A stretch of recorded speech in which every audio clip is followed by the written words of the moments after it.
Mind और body उसका ताल्लुक विल पावर से बहुत ज़्यादा है। विल पावर हर इंसान में एक रेजरवायर मौजूद है।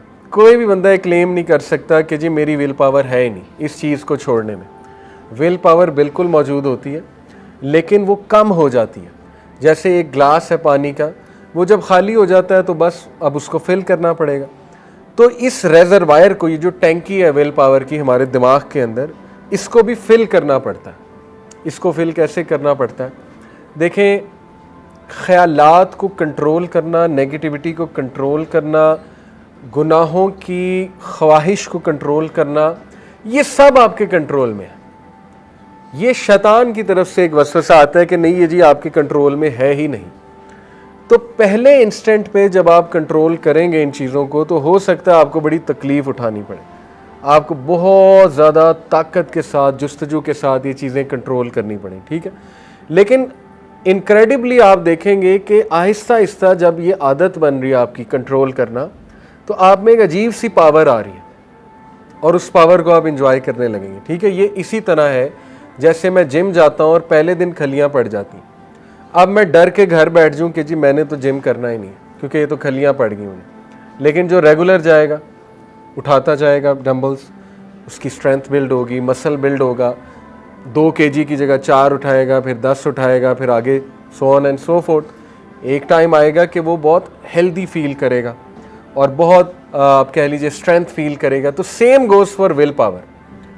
अपनी विल पावर को बिल्ड करें। गुनाह सोल को वीक करते हैं, विल पावर को तोड़ते हैं, सेल्फ एस्टीम को कम करते हैं, कॉन्फिडेंस को कम करते हैं, ठीक है।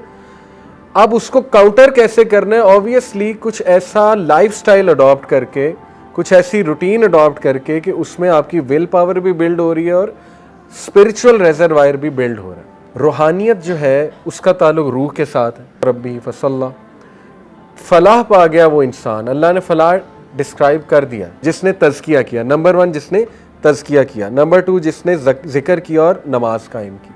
ये 3 चीज़ें, ठीक है। तो तज़किया का ताल्लुक विल पावर से भी है, मैंने आपको पहले ही बता दिया। अपने आप से सवाल करें, अपने आप को खुद मोटिवेट करें, डिसिप्लिन में आए। डिसिप्लिन से कोई चीज़ करना तो शुरू करें ना। एक सहाबी नबी अकरम सल्लल्लाहु अलैहि वसल्लम के पास आया, या रसूलल्लाह सब्र कैसे आएगा? अल्लाह के नबी ने कहा सब्र करने से आता है। और क्या सजेशन है? एक बंदा सब्र कर ही नहीं रहा तो सब्र आएगा कैसे उसमें, ठीक है ना। एक बंदा उठ ही नहीं रहा तो उसको कौन उठाएगा? ऐसी गैदरिंग्स में बैठना जहाँ रूहानियत आप हासिल करें।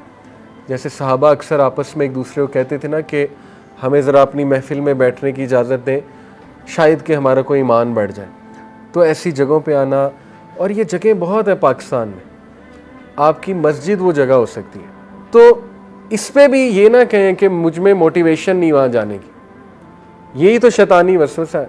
ऑफिस में जाने की मोटिवेशन कहाँ से आ जाती है? यूनिवर्सिटी जाने की मोटिवेशन कहाँ से आ जाती है? आ जाती है क्योंकि करना है। ब्रेन को रेडी किया हुआ है हमने कि जी करना है ये काम। तो ब्रेन को नमाज के लिए रेडी नहीं किया जा सकता, मस्जिद जाने के लिए रेडी नहीं किया जा सकता? बिल्कुल किया जा सकता है। इसीलिए तो सवाल होगा, अगर हमारे कंट्रोल में ये चीज़ें ना होती तो क़यामत वाले दिन हिसाब किस चीज़ का था? इसी का तो हिसाब था कि तुम्हें मैंने विल पावर भी दी हुई थी, तुम्हें मैंने कंट्रोल भी दिया हुआ था, तो तुमने कितना टाइम दीन पढ़ने में लगाया, कितनी तुमने एफ़र्ट की है अपनी रूटीन ठीक करने में, कितनी तुमने एफ़र्ट की है अपने आप को इस चीज़ में कायम रखने के लिए, डिसिप्लिन रखने के लिए, so on and so fourth. तो ये 2 चीज़ें आप याद रखें, ठीक है। सिंपल मैथ्स का फार्मूला, विल पावर को ग्रो करें, रूहानियत को ग्रो करें। ये सारी चीज़ें, डीमोटिवेशन, कॉग्निटिव डिस्टॉर्शन कम होती जाएंगी क्योंकि रूह मजबूत हो रही है।